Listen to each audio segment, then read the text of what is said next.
Welcome to clear selection. Clear selection में आप सभी का स्वागत है। आज की इस वीडियो में हम लोग एक वैकेंसी की घोषणा हुई है उसके बारे में चर्चा करेंगे।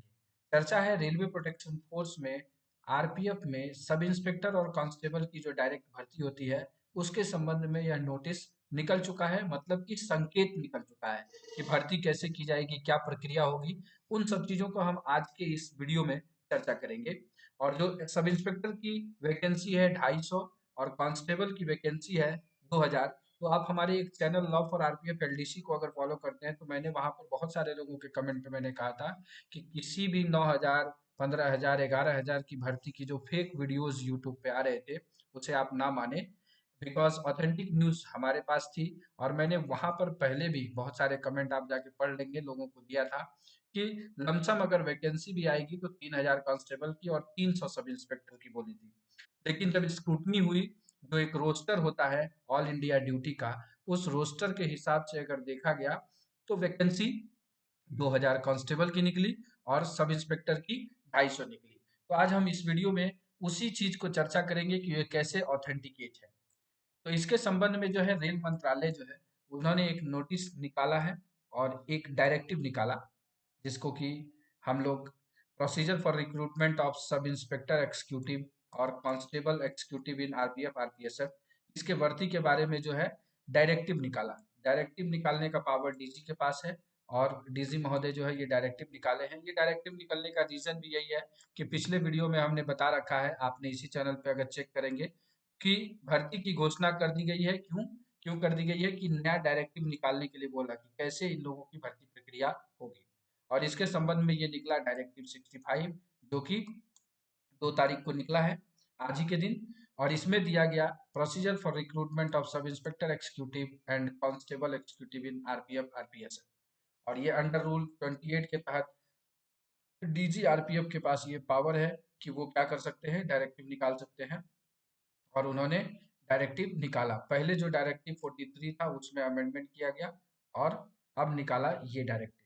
और इसमें आप देखेंगे तो डिटर्मिनेशन ऑफ वैकेंसी सबसे पहले बताया गया। तो ये डिटरमाइन किया गया कि जो वैकेंसी है कांस्टेबल की वो 2000 जो है रैंक ऑफ कांस्टेबल और 250 जो है रैंक ऑफ सब इंस्पेक्टर। तो इतने की ही भर्ती आएगी।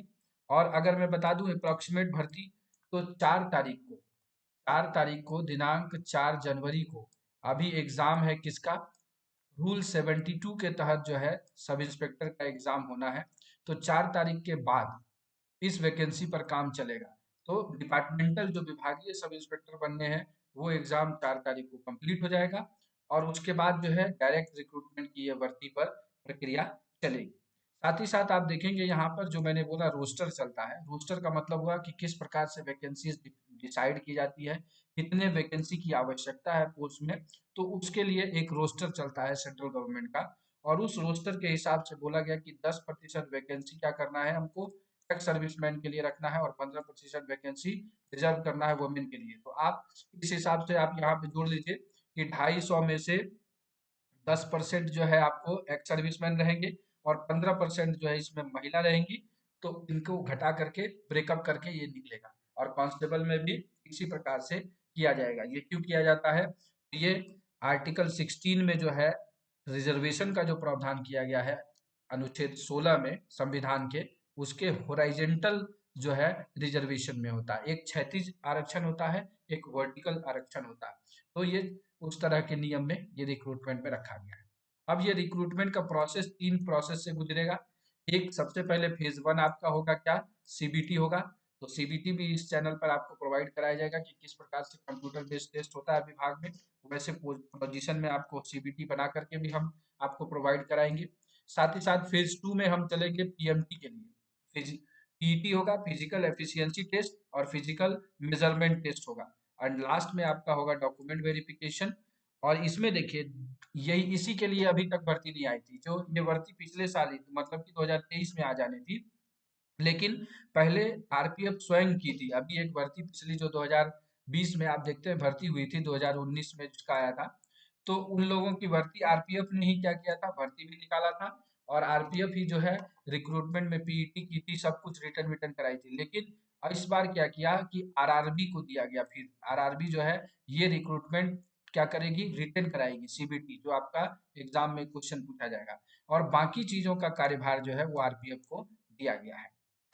अब देखिए ये नोडल अफसर, इसके बारे में आपको जानने की कोई आवश्यकता नहीं, ये विभागीय स्तर पर है नोडल अफसर जो बनेगा। हम आते हैं सीधा सा, ये भी नोडल अफसर किसको, ये कमेटी बनती है रिक्रूटमेंट के लिए, सेंट्रल रिक्रूटमेंट कमेटी बनती है। उस कमेटी में किसमें कौन रहते हैं, ये विभागीय स्तर की चीज है, इसको जब आप विभाग में आएंगे तब आपको इन चीजों को समझना है। और विभागीय चीजों के लिए मैं आरपीएफ एलडीसी चैनल पे पढ़ाता हूँ, वहां आप उन चीजों को देख सकते हैं। लेकिन हम चलते हैं डायरेक्ट, कि आपको ये बनाया गया, 4 रीजन बनाए गए, ईस्ट, वेस्ट, नॉर्थ और साउथ।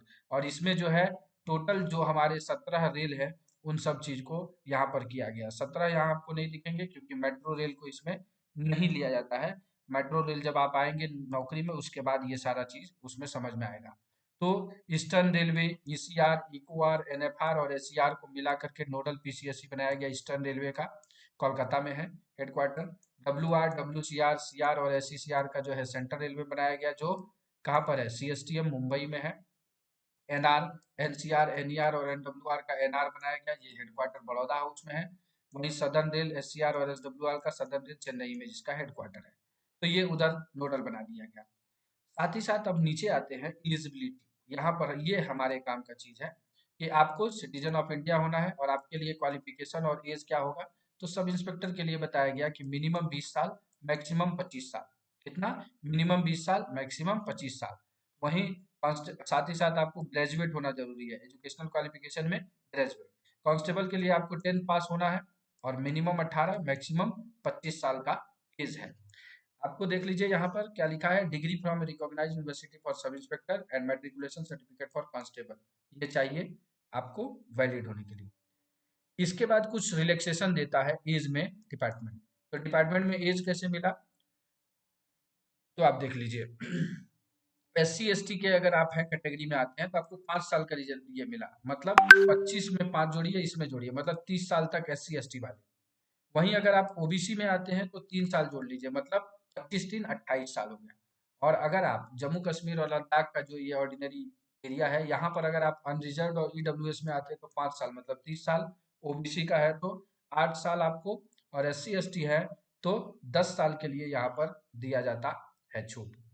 आगे आते हैं, only for the post of sub inspector, अगर आप सेंट्रल गवर्नमेंट एम्प्लॉई हैं other than ex serviceman who have rendered not less than 3 years और regular and continuous service on date of reckoning, वहां पर आपको 5 साल। अगर आप सेंट्रल गवर्नमेंट के सर्विस में हैं तो अगर यूआर में है तो आपको 5 साल मिल जाएगा, ओबीसी में 8 साल और एससी एसटी में 10 साल छूट मिल जाएगा। विडो है, डाइवर्सी वुमेन है, और कोई भी है जुडिशियली सेपरेटेड हो गए हस्बैंड से, और फिर से आपने शादी नहीं की है, तो अगर यूआर और ईडब्ल्यूएस में है तो 2 साल, और ओबीसी में 5 साल, एससी एसटी के लिए 7 साल। बाकी ये एक्स सर्विसमैन कैटेगरी के लिए चीजें दी गई है। आपका फिजिकल जो मेजरमेंट होगा वो यूआर और ओबीसी के लिए हाइट चाहिए मेल में 165, फीमेल में 157, और चेस्ट चाहिए आपको 80 और 85। तो ये चेस्ट किसके लिए, सिर्फ मेल कैंडिडेट के लिए है। एससी एसटी के लिए चाहिए आपको 160 का, हाइट 152 इसमें चाहिए, बाकी 76.2, 81.2।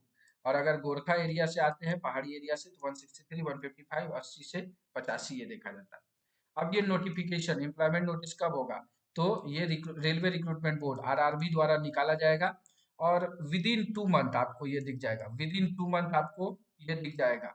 हमारे हिसाब से फरवरी के फर्स्ट वीक से लेकर के सेकेंड वीक में हमारे हिसाब से ये वैकेंसी बाजार में, मतलब कि प्रोसेस में आ जाएगी, आप फॉर्म उसमें भर सकते हैं। तो ये सारा चीज इसमें दिया गया। अब आगे ये सारा चीज जो है रेलवे रिक्रूटमेंट बोर्ड देखेगी, इसलिए इन सब चीजों को देखा नहीं गया। सीधा सा बात है, सीबीटी मतलब जिसमें आपको क्वेश्चन पूछा जाएगा। तो इसमें बोला अगर आप जनरल कैटेगरी में हैं तो 35% चाहिए, और एससी एसटी में है तो 30% मार्क्स चाहिए। कितना में, तो सब इंस्पेक्टर के लिए भी एग्जाम होता है, 90 मिनट में 120 सवाल रहते हैं, 50 जीके के, जीए के, जनरल अवेयरनेस, 35 मैथ और 35 रीजनिंग। एंड सेम देखिए कांस्टेबल में भी है 90, 120 मिनट, सॉरी 120 सवाल, 50, 35 और 35 का। तो आप एक ही तैयारी में दोनों एग्जाम को क्रैक कर सकते हैं, क्योंकि बहुत ज्यादा इसमें क्वेश्चंस का अंतर नहीं होता है। तो इन चीजों को आप ध्यान दीजिएगा। बस यही होगा कि आपका इसका एग्जाम पहले हो गया, या जिसका पहले हो गया उसका करंट थोड़ा सा पीछे रहेगा, जिसका आगे होगा तो उसका करंट थोड़ा आगे रहेगा। अब सीबीटी में जो क्वेश्चन पूछा जाएगा, आप इसके स्क्रीनशॉट ले लीजिए। मैं थोड़ा सा इसको छोटा कर दे रहा हूँ पीडीएफ को। आप यहाँ पे स्क्रीनशॉट ले लीजिए इन तीनों पार्ट का कि जीए में क्या पूछा जाएगा। इस पे मैं डिटेल में वीडियो बाद में लेकर के आऊंगा, फिर अर्थमेटिक में लाऊंगा और जनरल इंटेलिजेंस में लाऊंगा। मतलब इसी बेस पर, मतलब ये कॉमन है सिलेबस। आप एसएससी का सिलेबस देखेंगे, सबका सिलेबस देखेंगे, लमसम उसी तरीके का है। मतलब मास्टर पीस है। इस एग्जाम की तैयारी आपको करनी नहीं है, इस एग्जाम की तैयारी हो जाती है। हम लोग भी जब पढ़ते थे तो बहुत सारे एग्जाम की जनरल एजुकेशन जो जनरल कंपटीशन की तैयारी करते थे और उसी तैयारी में हो गई और बहुत अच्छा एग्जाम गया। ऑल इंडिया में तीसरी रैंकिंग आ गई। तो इन चीज़ों को लेकर के जो है बहुत आसानी से आप इन चीज़ों को कर पाएंगे। अगर आप क्लियर सिलेक्शन चैनल पे हैं तो मैं इन सारी चीज़ों को आपको ये जीके वाली चीज़ें पढ़ाऊंगा। और हमारे पास अंजलि मैम का फैसिलिटी है, वो आपको मैथ और रीजनिंग भी पढ़ाएंगी, या बाकी कोई भी और भी हमारे कोई तैयार हो गए तो उनसे मैं आपको ये सब चीज़ें पढ़वा दूंगा। तो आप अगर चैनल पे पहली बार आए तो सब्सक्राइब कर लीजिएगा, और सारी चीज़ें आपको यहाँ से मिलते रहेंगी। आप देखिए यहाँ पर आपको अगर सही जवाब देंगे तो 1 नंबर, गलत जवाब देंगे तो 1/3 निगेटिव मार्किंग रखा गया है। बाकी अब नीचे चलते हैं और क्या इंपॉर्टेंट, ये सारी चीजें विभागीय कामों के लिए है, इसके लिए आपको पढ़ने की आवश्यकता नहीं है। अब हम आते हैं फिजिकल एफिशिएंसी टेस्ट में आपको कैसे करना है। तो सब इंस्पेक्टर के लिए आपको 1600 मीटर दौड़ना पड़ेगा 6 मिनट 30 सेकंड। एग्जाम पास हो जाते हैं बहुत लोग, लेकिन यहाँ पर बहुत लोग फेल होते हैं। 800 मीटर की रनिंग यहाँ नहीं होती है। लॉन्ग जंप में आपको 12 फीट, हाई जंप में 3 फीट 9 इंच। तो आप इन चीज की प्रैक्टिस कर लीजिएगा। जब हम लोग भर्ती हुए थे 2013 में, तो बताते हैं आपको हाई जंप में मेरे बैच में हम 25,000 लोग जो है फिजिकल में क्वालिफाई हुए थे, और इंटरव्यू के लिए महज जो है हम लोग कितना आदमी बचे थे जानते हैं? हम लोग 25,000 में से इंटरव्यू के लिए मात्र 2200 लोग बचे थे। तो आप समझ सकते हैं फिजिकल में कितने लोग फेल होते हैं। ये फीमेल अगर है तो उनके लिए 800 मीटर का रनिंग है, 9 फीट है और 3 फीट है। कांस्टेबल के लिए देखिए रनिंग में तेज दौड़ना पड़ेगा, क्योंकि उनको फील्ड वर्क करना पड़ता है। 5 मिनट 45 सेकंड, 14 फीट 4 फीट। वहीं कांस्टेबल फीमेल के लिए 3 मिनट 40 सेकंड दिया गया 800 के लिए, 9 फीट और 3 फीट इनका बराबर है। एक्स सर्विसमैन का पीईटी नहीं होगा, उनका सिर्फ पीएमटी होगा, फिजिकल मेजरमेंट टेस्ट होगा। चेस्ट हाइट और ये सारी चीजें नापी जाएंगी, उनको इसमें बैठना नहीं पड़ेगा, दौड़ना नहीं पड़ेगा। तो ये हो गया आपका पीईटी का। उसके बाद डॉक्यूमेंट वेरिफिकेशन, जो भी डॉक्यूमेंट आप सबमिट करेंगे ये सारे चीज आप देख लीजिए, यहाँ पर लिखा हुआ है वो सब आपका वहाँ पे लगता है। अगर आप कैटेगरी से आते हैं तो नीचे आपको यहाँ पर इसका मैं पीडीएफ आपको नीचे दे दूंगा, तो आप देख लीजिएगा। सब इंस्पेक्टर के लिए जो एग्जाम होगा उसमें 120 नंबर में कितना चाहिए, 35%, मतलब 42 नंबर मिनिमम चाहिए पास होने के लिए, ये मिनिमम है। इसका SC ST में 36 चाहिए, सेम कांस्टेबल में भी वही चीज है। तो वही चीज कांस्टेबल का भी होगा, इसमें यहाँ पर लिखा हुआ है। अगर आप किसी कैटेगरी में आते हैं, ईडब्ल्यूएस हो, SC ST हो, ओबीसी हो, तो उसके लिए देखिएगा एक एक करके कास्ट सर्टिफिकेट दिया है। तो ये आप डाउनलोड करके जिस तरीके से ये दिया हुआ है, इसको आप यहाँ पर बनवा लेंगे, या नहीं तो जब भर्ती आएगी तो उस समय ये भर्ती में अटैच होता है। ये सारी चीजें वहाँ पर अटैच होती हैं, उस समय आप इसमें बनवा करके रखेंगे। तो इसको आप देख लीजिएगा डाउनलोड करके। ये पीडीएफ मैं आपको डिस्क्रिप्शन में दे दूंगा कि क्या क्या चीज़ है। आप पहले से किसी भी प्रकार से मिस ना करेंगे इन चीज़ों को। ये सारे डॉक्यूमेंट्स आपको बना करके रखने हैं। तो आज के वीडियो में हमने बस यही देखा कि अब भर्ती आने वाली है, तो भर्ती के लिए आप तैयार रहिए कि किस प्रकार से आप तैयारी करेंगे।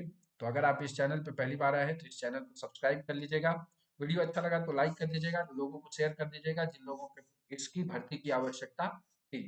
तो आशा करते हैं कि आपको सारी चीज़ें समझ में आ गई होगी, और मैंने जो चीज़ बताई आप उसे समझ गए होंगे। तो चलिए, इस चैनल का यही मोटो है, पढ़े ऐसे सिलेक्शन हो जैसे। इसी संदेश के साथ समाप्त करते हैं आज की इस वीडियो को। इस वीडियो को ध्यानपूर्वक देखने के लिए आप सभी मित्रों का दिल से धन्यवाद।